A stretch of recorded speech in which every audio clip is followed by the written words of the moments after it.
మన ఆంధ్రాలో ఎలక్షన్స్ ఉన్నాయని చెప్పేసి బస్సులు కానీ క్యాబులు కానీ అన్ని రేట్లు అయితే అమాంతం పెంచేశారు. ఓకే, ఎట్లా తిరిగి ఎర్లీగా ఇంటికి వెళ్ళిపోవాలని చెప్పేసి మార్నింగ్ 5కి ఆఫీస్కి వచ్చి 11:30 కల్లా లాగౌట్ అయిపోయి వెళ్ళిపోదామని చెప్పి ప్లాన్ చేసుకున్నా. మీరు కనుక మన వీడియోస్ కొత్తగా చూస్తున్నట్లయితే యూట్యూబ్లో సబ్స్క్రైబ్ చేయండి, ఇన్స్టాగ్రామ్లో ఫాలో. ఎలాగోలా ఈరోజు అయితే ఇంటికి వీళ్ళంత తొందరగా వెళ్ళిపోవాలని చెప్పేసి ఆఫీస్ నుంచి అయితే వెళ్ళిపోతాను. బ్యాగులు కూడా స్కాన్ అయిపోయాయి. ఇంకా బ్యాగులు తీసుకొని జంప్ రాయచోటికి రావాలి. మా ఫ్రెండ్ మాత్రం వైజాగ్ వరకు వెళ్ళిపోవాలి, చాలా దూరం. ఆఫీస్ దగ్గర బస్ ఎక్కేసి సిల్క్ బోర్డ్కి అయితే స్టార్ట్ అయిపోయాము. నేనైతే వర్క్ క్లోజ్ చేసుకున్నా కానీ మా కొలీగ్ అయితే ఇంకా వర్క్ చేస్తున్నాడు బస్సులో కూడా.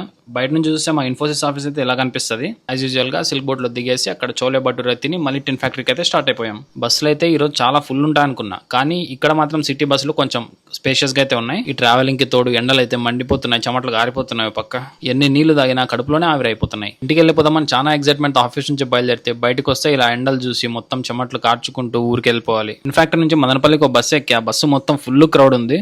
ఫైనల్ గా మదనపల్లిలో మళ్ళీ బస్సు మారి రాయచోటికి బయలుదేరిపోయా. అంటే మరిన్ని వీడియోస్ కోసం మన యూట్యూబ్ ఛానల్ సబ్స్క్రైబ్ చేయండి,